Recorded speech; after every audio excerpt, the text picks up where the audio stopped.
closer look. Hampi, Masulipattnam and Surat. The architectural splendor of Hampi. Hampi is located in the Krishna-Tungabhadra basin, which formed the nucleus of the Vijayanagara Empire, founded in 1336. The magnificent ruins at Hampi reveal a well-fortified city. No mortar or cementing agent was used in the construction of these walls, and the technique followed was to wedge them together by interlocking. The architecture of Hampi was distinctive. The buildings in the royal complex had splendid arches, domes, and pillared halls with niches for holding sculptures. They also had well-planned orchards and pleasure gardens with sculptural motifs such as the lotus and kobolds. In its heyday in the 15th, 16th centuries, Hampi bustled with commercial and cultural activities.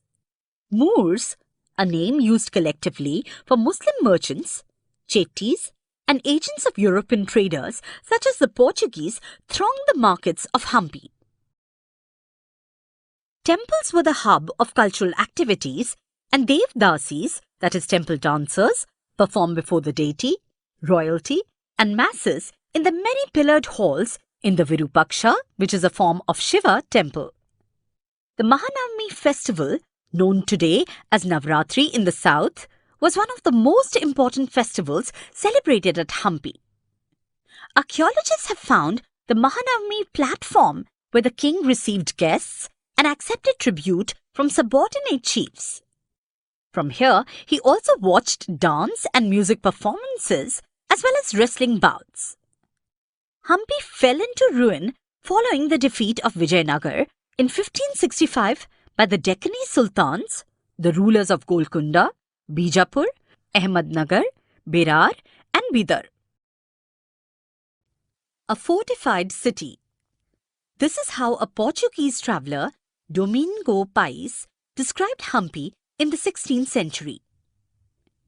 At the entrance of the gate where those pass who come to Goa, this king has made within it a very strong city, fortified with walls and towers.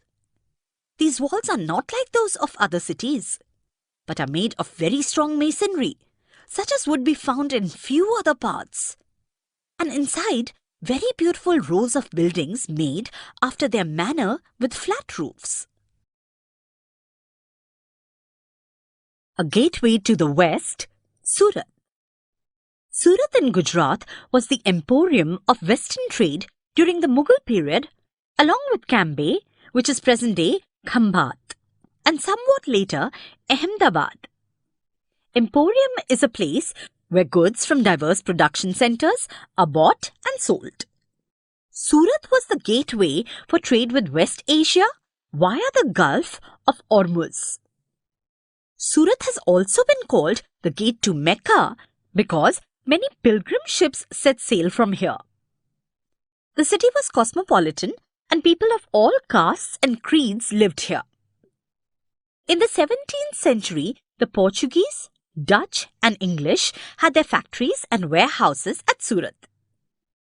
According to the English chronicler Ovington, who wrote an account of the port in 1689, on average, 100 ships of different countries could be found anchored at the port at any given time. There were also several retail and wholesale shops selling cotton textiles. The textiles of Surat were famous for their gold lace borders, that is zari, and had a market in West Asia, Africa, and Europe. The state built numerous rest houses to take care of the needs of people from all over the world who came to the city. There were magnificent buildings and innumerable pleasure parks. The Kathiawar Seths or Mahajans, that is money changers, had huge banking houses at Surat. It is noteworthy that the Surat Hundis were honoured in the far-off markets of Cairo in Egypt, Basra in Iraq, and Antwerp in Belgium. Hundi is a note recording a deposit made by a person. The amount deposited can be claimed in another place by presenting the record of the deposit. However, Surat began to decline towards the end of the 17th century. This was because of many factors. The loss of markets and productivity because of the decline of the Mughal Empire, control of the sea routes by the Portuguese, and competition from Bombay, which is present-day Mumbai, where the English East India Company shifted its headquarters in 1668. Today, however, Surat is a bustling commercial centre. Fishing in troubled waters. Masulipattnam. The town of Masulipattnam or Machilipatnam, literally fish port town, lay on the delta of the Krishna River. In the 17th century, it was the centre of intense activity. Both the Dutch and the English East India Companies attempted to control Masulipattnam as it became the most important port on the Andhra coast. The fort at Masulipattnam was built by the Dutch. The Qutub Shahi rulers of Golconda imposed royal monopolies on the sale of textiles, spices and other items to prevent the trade passing completely into the hands of the various East India companies. Fierce competition among various trading groups, the Golconda nobles, Persian merchants, Telugu Komti Chettis and European traders, made the city populous and prosperous.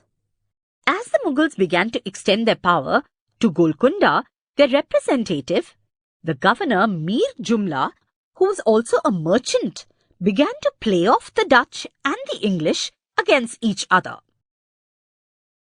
In 1686-1687, Mughal Emperor Aurangzeb annexed Golconda. This caused the European companies to look for alternatives. It was a part of the new policy of the English East India Company that it was not enough if a port had connections with the production centres of the hinterland. The new company trade centres, it was felt, should combine political, administrative and commercial roles. As the company traders moved to Bombay, Calcutta, which is present-day Kolkata, and Madras, which is present-day Chennai, Masulipattnam lost both its merchants and prosperity and declined in the course of the 18th century, being today nothing more than a dilapidated little town. A poor fisher town. This is a description of Masulipattnam by William Methwold, a factor of the English East India Company in 1620. Factor is an official merchant of the East India Company. This is the chief port of Golconda, where the Right Worshipful East India Company have their agent. It is a small town but populous, unwalled, ill-built and worse situated, within all the springs are brackish. It was first a poor fisher town, afterwards the convenience of the road, a place where ships can anchor, made it a residence for merchants, and so continues since our and the Dutch nation frequented this coast. New towns and traders. In the 16th and 17th centuries, European countries were searching for spices and textiles which had become popular both in Europe and West Asia.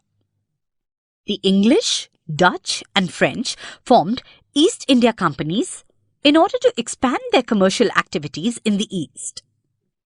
Initially, great Indian traders like Mullah Abdul Ghaffur and Virji Vora, who owned a large number of ships, competed with them. However, the European companies used their naval power to gain control of the sea trade and forced Indian traders to work as their agents. Ultimately, the English emerged as the most successful commercial and political power in the subcontinent. The spurt in demand for goods like textiles led to a great expansion of the crafts of spinning, weaving, bleaching, dyeing, etc., with more and more people taking them up. Indian textile designs became increasingly refined. However, this period also saw the decline of the independence of craftspersons. They now began to work on a system of advances, which meant that they had to weave cloth which was already promised to European agents. Weavers no longer had the liberty of selling their own cloth or weaving their own patterns. They had to reproduce the designs supplied to them by the company agents. The 18th century saw the rise of Bombay, Calcutta and Madras, which were nodal cities today. Crafts and commerce underwent major changes as merchants and artisans, such as weavers, were moved into the black towns established by the European companies within these new cities. The blacks or native traders and craftspersons were confined here, while the white rulers occupied the superior residencies of Fort St. George in Madras or Fort St. William in Calcutta. The story of crafts and commerce in the 18th century will be taken up next year. Vasco da Gama and Christopher Columbus. In the 15th century, European sailors undertook unprecedented explorations of sea routes. They were driven by the desire to find ways of reaching the Indian subcontinent and obtaining spices. Vasco da Gama, a Portuguese sailor, was one of those who sailed across the Atlantic to the African coast, went round it, crossing over to the Indian Ocean. His first journey took more than a year. He reached Calicut in 1498 and returned to Lisbon, the capital of Portugal, the following year. He lost 2 of his 4 ships, and of the 170 men at the start of the journey, only 54 survived. In spite of the obvious hazards, the routes that were opened up proved to be extremely profitable, and he was followed by English, Dutch, and French sailors. The search for sea routes to India had another unexpected fallout. On the assumption that the earth was round, Christopher Columbus, an Italian, decided to sail westwards across the Atlantic Ocean to find a route to India. He landed in the West Indies, which got their name because of this confusion, in 1492. He was followed by sailors and conquerors from Spain and Portugal, who occupied large parts of Central and South America, often destroying earlier settlements in the area.